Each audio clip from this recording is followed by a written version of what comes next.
Hey, gorgeous. Welcome to Girl, You're a Goddess, the sacred space where we step into our feminine power, owning our worth, and creating a life that feels deliciously aligned. I'm Hilary Burton, a women's empowerment coach, a therapist, and professional dominatrix. Think of me as your personal guide and hype woman on this journey to unleashing your deepest confidence, sensuality, and self-love. If you're ready to heal, rise, and start living like the goddess you are, you're in the right place. So pour your tea or pop that bubbly and let's dive in. Thank you so much for joining us today. Our guest is Leah Tarleton. She is a registered dietitian, a certified holistic health and mind-body eating coach, and the founder of the Nourished Sensitive, a wellness community and coaching practice supporting sensitive souls in their journeys to vibrant health and self-empowerment. Blending evidence-based nutrition, dynamic eating psychology, and holistic wellness with compassionate, person-centered coaching, Leah helps highly sensitive individuals reconnect with themselves, embrace their gifts, and create a life that truly nourishes them. Through her work, she encourages others to harness their sensitivities as strengths, deepen their self-trust, and cultivate an authentic, fulfilling life. Hello, Leah. Thank you so much for joining us today. Yeah, thanks so much for having me. I'm really excited to be here. Yes, yes. And I love what you are doing in the wellness space, in the fueling our body space, because so many times we think about diet and exercise and as food is just something that's giving us what we need, and there's so much more to it, and there's so much energetics about it, and especially for people who are sensitive. So tell us a little bit about how you got into what you're doing.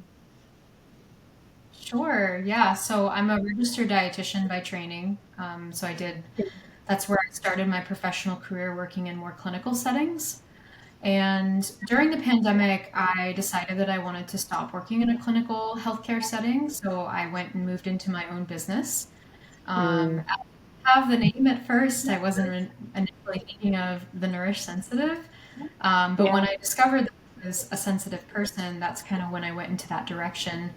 Mm. And I was originally just going to do nutrition focused, but over time, as I did more and more training and got my coaching certification, I evolved it to be more of a holistic wellness and empowerment Okay. community.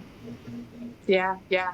And I like that that came from your personal journey. So you said that you discovered that you were a sensitive person as well, right? When it came to diet, yes? Well, I was at the time when I was starting to get into business and just like getting to know myself more outside of Mm. my career. I discovered that I was a highly sensitive person, and that's when I was like, Okay. wow, this is really interesting. And I kind of went down, I guess, the rabbit hole learning about it. And that's when I decided I wanted to Yeah. focus on that particular group of people. Yeah, yeah. Okay. So specifically, who do you typically work with? Sensitive individuals, yes, but are they adults, pediatrics, energetics involved? What does that look like? I kind of have two different arms of my work. I work as a registered dietitian in a more telehealth setting. Okay. Through sensitive, I focus on highly sensitive and neurodivergent individuals, and I Mm. have a holistic health framework that I use through the Nourish Sensitive. Um, Okay. and that is TNS is more of an empowerment community, more so than just health and nutrition.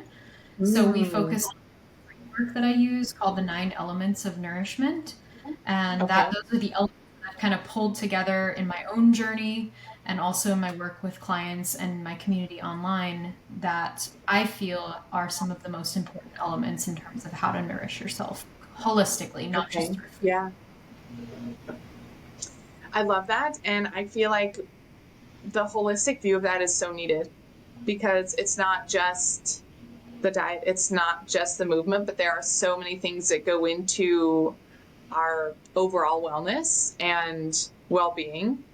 Do you mind sharing some of those nine? hmm Yeah, Okay. so the reason why it's 9 is I wanted to have a comprehensive framework that includes mind, body, and spirit. Okay. Spirit, soul, something that gets left out of health models all the time. People are very Yes. Yes. mind and body. They're not as comfortable with Yes. intangible aspects of health.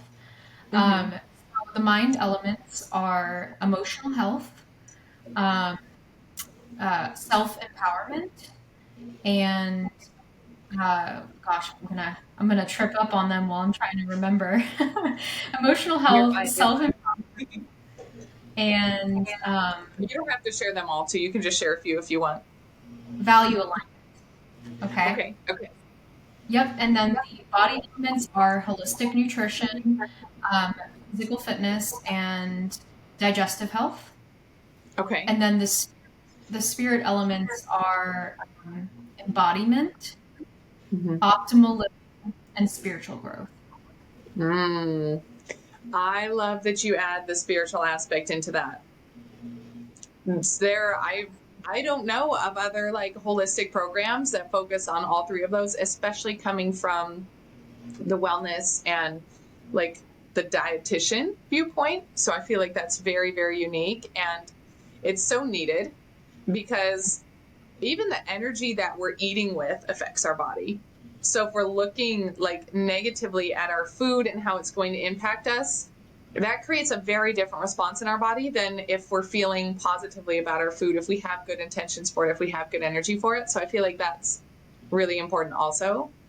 And it's interesting because I've worked with neurodivergent individuals for 10 years in pediatric therapy. And so usually there is a focus just on one thing. There's a focus just on diet, or specifically what I do is movement-based therapy. So it's mostly movement, but we really need all three of those areas. So I think Yeah, that's very important. Yeah. Yeah.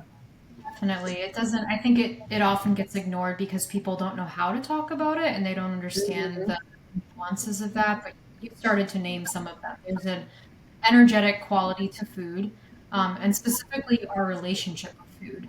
I think that's what Mm. you're doing. And I do a lot of work around that in my, especially in my clinical work, is helping people understand how they relate to food and Mm. how they relate to their bodies as well. Yeah. Yeah. I feel like that could be probably an episode in its own about people's relationship with food and people's relationship with their body, especially women, because we are so shamed if we look this way, if we look that way, if we do this, if we don't do it, what we're eating, what we're not eating. Um, is there a specific point that you have noticed women really struggle with these areas? Like a specific time in life or a specific period in their life? You know, I would say in my experience, women all across the spectrum, all ages, all body sizes, all cultural backgrounds, are Mm, struggling in these areas. yeah. And I think part of it is just the way that we're conditioned and the way that we Mhm. are, the kinds of media that we're exposed to from a young age. Yeah. Um, there's not a woman that I've met. Well, that's a lie. I've met a few who have a good relationship with food when they come to me, but I would say the vast majority are struggling. They don't even always realize that they have a disordered or unhealthy relationship with food, because they come to me wanting weight loss. And as we get into the details, we realize you're not eating enough. You're actually restricting your Mm, calories. hmm. Um, Yeah. your your relationship with your body is really negative. You're not able to feel a sense of connection. A lot of them are disconnected Mhm. from their hunger cues, their appetite. They're kind of at Mm, war with themselves. And when you're at yes. war with yourself, it's really hard to have a healthy, nourishing relationship with food. Yes. Yes. No, you are so spot on with that. And that's interesting because I was curious. I'm like, is there a certain age group? Is there a certain time in life that you tend to see women dealing with its issues? And it's across the board. And I think you pinpointed it though, because we are so disconnected from our bodies, and we are constantly at war with our bodies and what we look like and what we're doing and what we're not doing. And that translates to our relationship with food, right? Because it's this escalating effect. Yeah, and that's why one of the spirit elements in my framework is embodiment.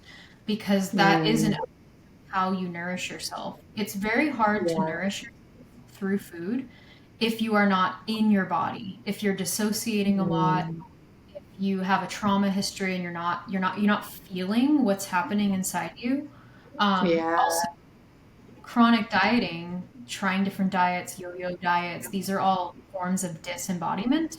And so a Mm. lot before we do any work around actual nutrition, we have to work on becoming more embodied through practices like mindful eating, Yeah. breath, all kinds of different ways you can do this. But as a dietitian, I usually work through the relationship with food to help people become more embodied. Mm.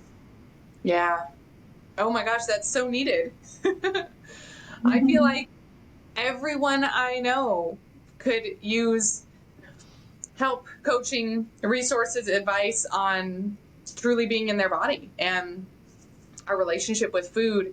And so the flip flopping between giving, not giving my body enough, eating these types of foods, eating these types of food, and just never sitting down and having a relationship, but something positive to do with food. It's always more of like the restriction or I'm not going to do this. And I liked what you said about the mindful eating too, because I feel like if we were just more mindful about it and more of a positive intention, that would change a lot of what we're experiencing. Yeah, definitely. That's what I have observed in people over time that I've worked with is the more that they become grounded in a mindfulness practice with food, Mm. the easier they're able to feel their internal cues like appetite, hunger, fullness. They're able to feel more connected to their digestion, Mm. and signals that the body gives around Yeah. nourishment. Um, Mm-hmm. Mindfulness is a really important practice. And I'd say probably the most basic mindfulness practice with food is to just notice your hunger, and Yeah. also notice your fullness. Mm-hmm. And there's so much subconscious programming around how we eat. And whether we grew up and our family said you have to eat everything on your plate, there's kids starving in Africa, or that was my personal experience. Or if you grew up in lack and there wasn't enough, and so now you feel like there's still not enough, or you feel like there's too much and you still have to eat it. Like there's so much subconscious programming that we grew up in, even just in our environment, that affects how we eat now as an adult.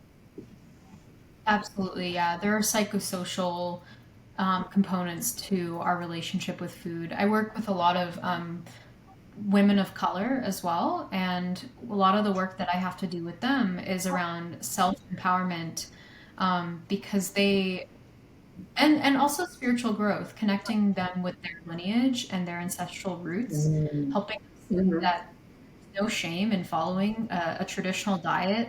Like Mm-hmm. that's another huge area that I've noticed, in women who come to me for help with this, is that they need to feel a connection to their roots and have build a relationship Mm. with food that's not based in kind of that conditioning that says there's only one type of diet and it's like, Yeah. Mediterranean European. Yeah. Yeah.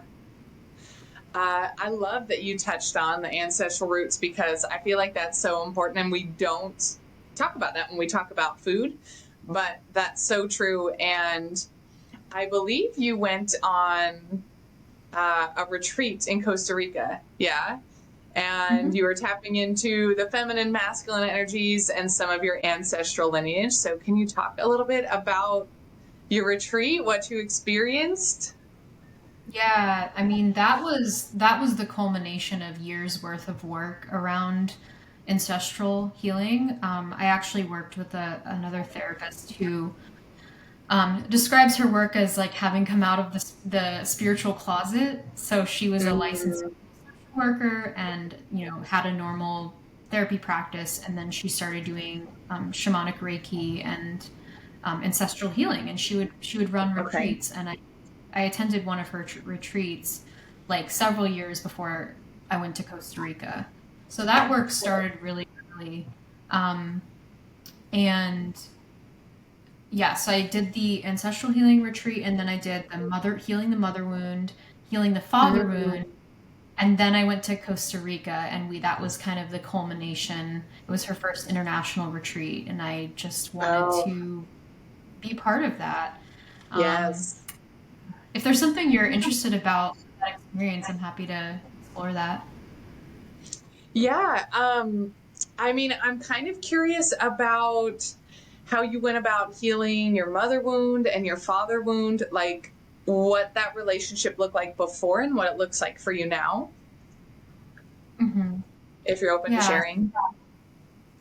Yeah, I mean, I've written about this on my Substack, kind of in depth, the whole journey that I went through. Mm-hmm. Um, the first time that I was there, she does her work through sound healing, and so she takes you Okay. deeply into a meditative trance-like state. And Mm-hmm. there was some journaling and meditation and things that prepared us for that. But I had some really profound experiences in meditation of Mm. the spirit of my ancestors, and kind of I'm Yeah. a very visual person, and so I could actually see kind of these, like a visual of them, and very much like Okay. connecting to spirit. And that Mm. work, there was a lot of crying, there was a lot of grieving, Yeah. um, because we just carry so much through our ancestral lines. Yeah. Um, but it was necessary work for me because there was a lot that I was holding and carrying for my ancestors, that in that work, Mm. essentially they took it back. They said, you don't have to carry this anymore. We'll be with you. We'll carry it for you. Uh, So it's a bit hard to put into words. I've yeah. tried writing. As far as the mother and father wound, that was more, there was a sound healing component to it, but we did family constellations work. I don't know if Mm. you, Okay. yeah, family I'm not, constellations is no, I'm not super basically, familiar with it, but I'm curious. yeah, it's essentially where you are. I mean, I'm not an expert in this, so I'll try to put it into words. Um, you are acting out with others in a group the dynamics between you and your family member that you're doing healing work around. Mm. Yes. Okay. Yes. Yeah, and it's a really interesting thing to witness and also be part of, and Hmm. receive. There's almost like a field that gets created where people who don't know you, don't know your family, don't know your situation, are able to pick up on things intuitively in their body Ah. Hmm. that they can express either in words or through action, that helps you get kind of a more outside perspective on the Yes. relationship. Yeah. So a lot of healing in community and with other people who are doing the same kind of work. And Hmm. that was very, really transformative for me. And that's also some of what we did in Costa Rica. Mm. Okay. Yeah. Now that you describe it that way, I am familiar with that type of healing, that practice, that therapy. And it is so helpful to have those roles and those things portrayed in like someone else, right? In this outside experience to where people are embodying that, but you don't have that same reaction as you would with your actual family member. So Hmm. I feel like it's a really helpful kind of therapeutic way to go through that. But yeah, the ancestral healing, girl, that is so profound and that is so cool. And to be able to relieve yourself of guilt or stress or shame or pain or trauma that you're carrying for your ancestral line, and to feel the release of that, like that had to be so incredible.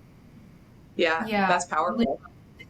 it was Yeah. transformative for me. It was Hmm. probably it was the most important work that I've ever done on myself, to go into some of the grief and the darkness that I didn't even know I was carrying. After I Yeah. did that, I felt freer, lighter, not just physically, Mhm. but in my spirit. Yes. Yes. Do you have any idea? Okay. Do you believe in multiple lifetimes, other lives? I'm a pretty spiritually open-minded person, and Uh-huh. yeah, I think I feel like that, though, there's some truth to that. Okay. Because I was going to ask, do you feel like you have lived many lifetimes where you were carrying more of that ancestral trauma, those ancestral experiences, and that had kind of built up? You know, I think that that's definitely possible. Mm-hmm. Um, Yeah. the theory in the ancestral healing field is that you carry the wounds and the trauma of 7 generations back. Um, Okay. so that's quite a lot, especially Yeah. if your lineage has been through a lot of trauma, which I know Yeah. from talking to my mom and stories that she's told me that several of my grandmothers had some pretty significant trauma. Okay. But the beautiful thing is when you do this work, you don't just heal the 7 generations back, you also heal all the generations moving forward because you're the Yeah. cycle, you break the pattern. Hmm. I feel like that's why so many of us are here right now, because we are breaking those cycles and we are breaking those generational traumas. Oh my gosh, that's so powerful. Girl, 7 generations. 7 generations of the women in my family have been through some shit. Yeah, who haven't I don't know many people who don't have any trauma in their lineage, especially with women, Yeah. because they've been systematically traumatized since the beginning of time and oppressed. Yeah. And I'm thinking back to 7 generations. I mean, that's during Salem witch trials. You know what I mean? Like that's we were living through all of that through those generations. So, oh my gosh. And also, I feel like I had past lives during those times as well. Um, it's interesting. So it's a personal anecdote, but I see a therapist. She's a hypnotist, and we were having a conversation about the Salem witch trials, the suppression of women, and she specifically remembers a time when she had a lifetime where she was burned alive during the witch trials, right? And I was like, I don't think I had that experience. I think I was the one seducing men with the keys and then that I was helping women get out. I think that was my role. I was going behind the scenes doing my work, seducing men to get the keys to help women out. So, anyways, About that. the things we did. Yes, yes. Um, I would love to know more about the feminine and masculine energies you worked with during your Costa Rica retreat also, because you said it was more of a culmination and you had gone through the healing point of that, but how did you delve into the feminine and masculine with that? Yeah, so it was really a lot of the same work, doing the sound healings and just being in that kind of environment is already Mm-hmm. connecting you to the feeling of divine feminine because you're in the jungle and Yeah. Oh. yeah, it's so lush and just amazing. Um, we were, Her work is not very intellectual. Like we're not sitting around like studying the concepts. Mm-hmm. Um, It's more of an embodied experience, through Okay. guided meditation, through sound healing, through being immersed in a healing environment. Mm-hmm. Um, we did a little bit of journaling, and really just kind of teasing apart what are the differences between the empowered or divine feminine and the disempowered, feminine, Mm. and also the masculine. And there are different Yeah. qualities that kind of go with each of those, um, archetypes, I guess. Mm-hmm. For me, Yeah. it was really revealing to understand the differences, and there's no judgment, there's not like, oh, you're a disempowered feminine and you're an empowered feminine. It's just that Right. Yeah. we all carry these wounds that can affect our ability to stand in our power. Mm-hmm. um, Yeah. and just using your awareness about that, understanding what the differences are, and can kind of help you understand where you need to do some work. Mm-hmm. um, Yes. yeah, I actually have. I would love to find it. Let me see if it's in our group chat. I think it would be helpful for your listeners. She sent us a chart that goes over the different qualities of the divine masculine, sacred feminine. Here it is. Yeah. Yeah, and I like what you pointed out about it's not a you're empowered feminine, you're disempowered feminine, I'm better than you, I'm more evolved than you, right? Because we're all going on this journey and it's constantly evolving. And so I think that's very powerful to put out there because we're all starting somewhere and we all have different levels of wounds and healing and trauma and things that we are working through. And so it's not I'm higher up on the scale than you. It's we're here doing the inner work and we're, giving people the tools and the resources to be able to do that. Exactly. It's kind of like in the spiritual world, you call it like an awakening process. Yes. But the idea that you're moving from a form of femininity that was taught or conditioned into a more pure or empowered form of femininity. Yes. And the free feminine, right? The free and abundant, not feeling limited, not feeling like we're put in a box, not feeling like it has to look this way. Like it looks different for everyone. And we can express that in our lives in very different ways. So I feel like we all get this idea that feminine has to look a certain way and we all have to be wearing flowing dresses and sitting in a circle in a field of flowers. But we're very different for all of us. Right. I'm not interested in performative healing. Like that's not going to do much. It might make you feel high in the moment, but it's not going to actually solve any of your deeper issues. Yes. I guess to illustrate that, I found the chart. I can read some of the qualities to illustrate for your audience. Yeah, that would be perfect. Okay, so I guess I'll read unbalanced. So unbalanced feminine.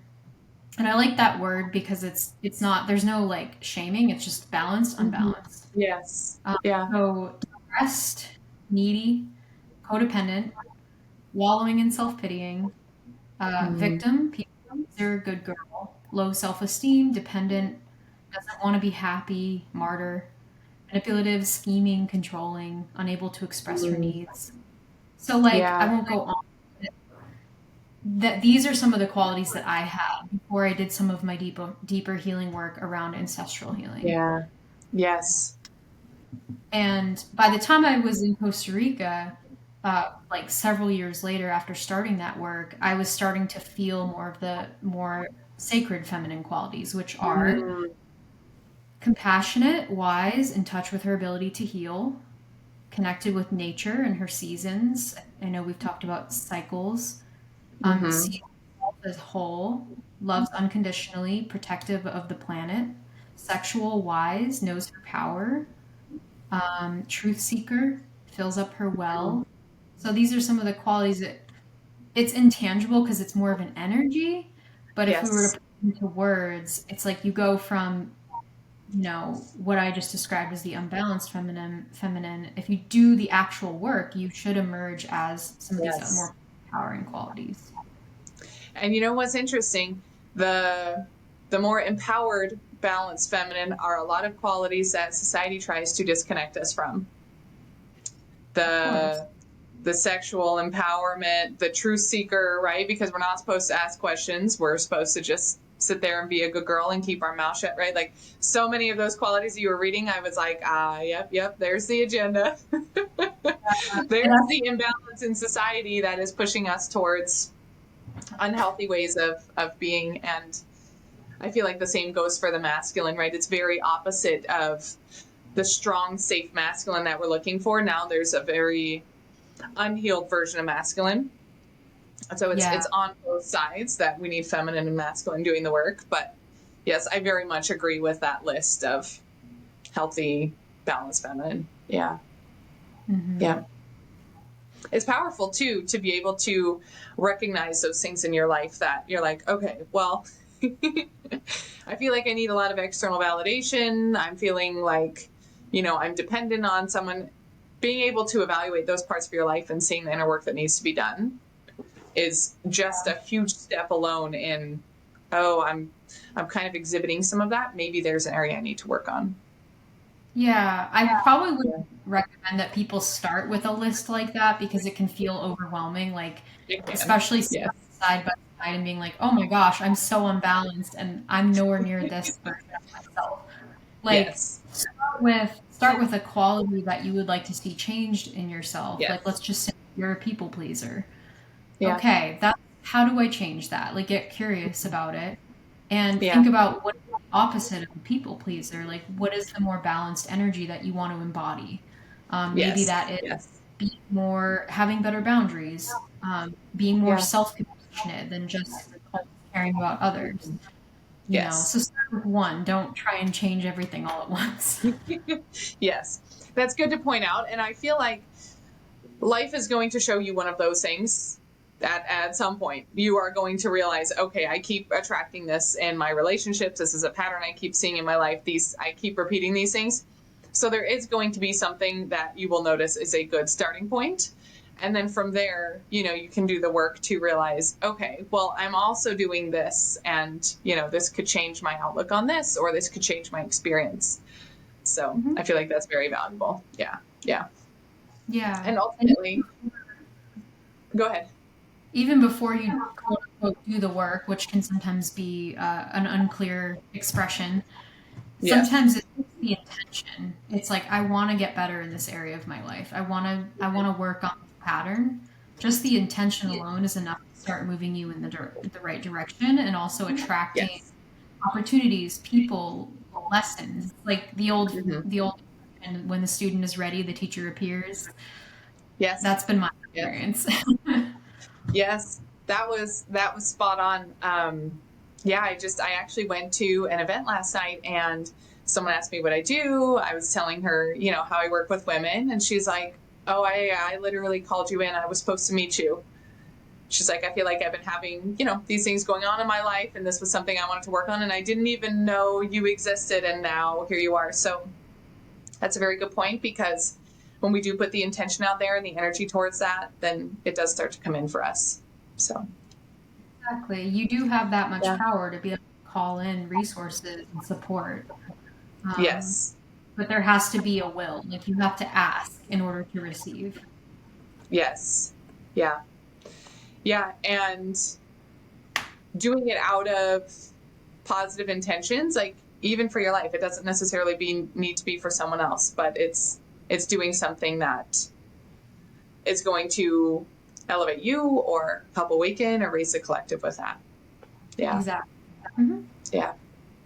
So for someone who is like, okay, I know I need to work on my relationship with my body, my relationship with food, where do they even start? Where do you Yeah. tell clients to dive in?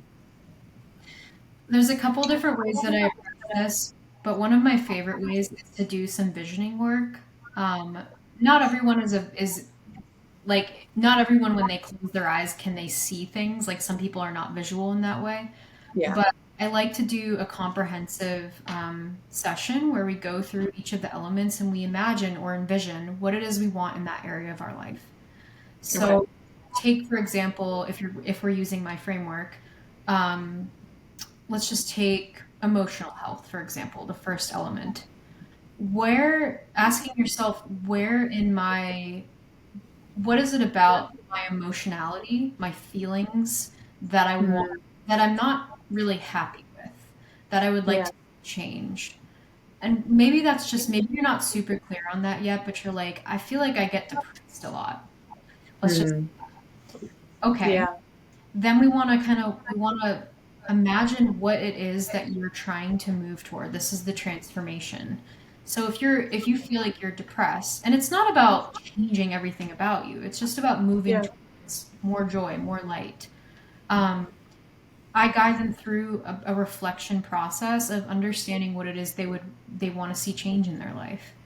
Um, Okay. maybe they want to feel more joyful. Maybe they want to be able to connect with their inner child more and feel more kind of authentic. Um, Mm-hmm. and it's not even important right away how you're going to get there or what specific things you're going Yes. to do. The important Yeah. thing is putting into words what it is you want to see change. Yeah. And also connecting with the feeling state of that. So, what does that feel like in your body? And if you were there now, what would your life look like? What would you be doing? So, I Mm-hmm. really like using visioning as a tool. And I Yes. have various guides and ways that I do that. Mm-hmm. Um, Mm-hmm. But if somebody's like, that doesn't feel like me, usually I'll just treat it like a journey. So we'll just start somewhere. And I take a really like relational, conversational approach with my clients. So I Yeah. want to hear your story. What area of your life do you feel like you're lacking a sense of nourishment or a sense of fulfillment or satisfaction? Mm, And yes. and then through storytelling and conversation and building a relationship with each other, Yeah. uh, I'm able to ask them questions to help them gradually change and make the steps that they need Yeah. to. I like that it's transcending just the diet, just the body, but what areas of your life do you feel like you're lacking nourishment? Like, I love that question, that phrase. And I feel Mhm. like it really helps you assess all areas of your life, right? It's globally, it's holistically, it's not just, am I doing this for my body? But it's even soul wise, So I feel like that really ties it together. Yeah. Um, and the visualization is so powerful because when you get to the point of envisioning yourself like at that level, then you're getting those feelings, right? And you're embodying what that event, what that success would feel like, or goal or accomplishment or whatever it is that you want in your life. And so being able to embody that feeling is so like instrumental in the envisioning, because your body doesn't know the difference between that and what's actually happening. And so knowing that you can create that feeling now, that's how you're creating that future reality. Exactly. Yeah. Yeah. Yeah. Your brain doesn't know the difference between what you are imagining in your own mind Yes. and Yes. what's actually happening outside of you. And this works both ways. So if you are imagining the worst case scenario in your own mind, maybe you have trauma or you struggle with different forms of mental health issues, Yeah. that that's going to be really tough because what's looping through your mind and your inner experience is going to feel really true on the outside. It's going to feel Yeah. confirmed. Yeah.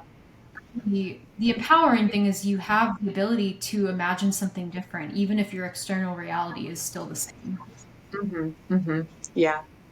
No, that's so true. And it is very empowering because you know that you have the ability to change that. Yeah. Hmm. Exactly. Yeah, and Yeah. that's what I like to guide people through is that process of change from where you are now without shame. Like, let's look at it holistically and find one area that you'd like to focus on. And once we are focused on that area, let's try to embody it by imagining what it is you want to see change. And it's all Yes. guided by the person. I'm not going to plant ideas in their head about what I think they should change. Yeah. Um, Yeah. it's all guided by their own intuition and what their heart is Hmm. telling Yeah. Yes. No, that's so valuable. And that comes back to being open and being able to tap into our intuition and having that self-awareness and being open to growth and change and evolution, because I feel like we all get very stuck in our current lives, and what's comfortable feels safe. But it's, there's so much more available for us out there and so many ways we can expand. So being physically and spiritually open to that is really important. Yeah, absolutely. And Yeah. sometimes you do need to work with someone who can guide you through that because it's just like it can Yes. be hard work. Yes. Yes. Girl, it is hard work. It's quite the journey, and it's a continuous evolution. And even coaches have coaches, right? Like, we are all working with people to help us and guide us, and knowing that we're not isolated in this. We're not alone. There is community, and there are so many people out here to guide and help us on this journey. So, Yeah, definitely. And that's why I don't just do coaching. I try to facilitate an online community so that people who are working on themselves and yes. not like an endless self-development loop, but who are really trying to become the best version of themselves and Yes. Yeah. things can be together, and can feel seen Yeah. and part of something greater than themselves too. Yeah. Yeah. I completely agree. Okay, well, we are going to wrap up, but I have one last question for you, completely off topic. But tell me two of your favorite books, two of the favorite things that you've read. Let's see. Well, in the fictional genre, I love like romantic historical fiction, like Outlander. Okay. Oh, um, Outlander's good. yeah, I Yes. love the series. I love that kind of like historical fantasy Mm-hmm. romance genre. Yes. My weakness. And then self-development wise, some of my favorite books have been I follow a lot of like psychologists and healers. So Tara Brach, her Radical Compassion is one of I just love her work. Mm. Okay. Um, Brene Brown, Atlas of the Heart, very Yeah. much all of her vulnerability, gifts of imperfection. Like that's very Yeah. much my favorite. And yeah, I would say those are some of my go-tos. Okay. I love that. Yeah, it was completely random, but I like asking just a random question so we can get to know you a little bit more. So, Yeah, yes, yes. I am totally on board with the fantasy, like historical fiction. I get into more of like the fantasy romance. Like I love A Court of Thorns and Roses and Throne of Glass. Like Sarah J. Maas is, those are my favorites. But it's been so long since I've read those. So yeah, I'm getting back into the reading mood. So I've heard of those. I've seen them, but I haven't picked them up yet. They're really popular. oh, they are. They're juicy. They're really good. Well, thank you, Leah. Thank you so much for sharing your knowledge and your wisdom and the way you are helping women and people in general get in touch with their bodies, their mindfulness, and truly helping elevate the collective. So, thank you for everything you are doing and everything you shared.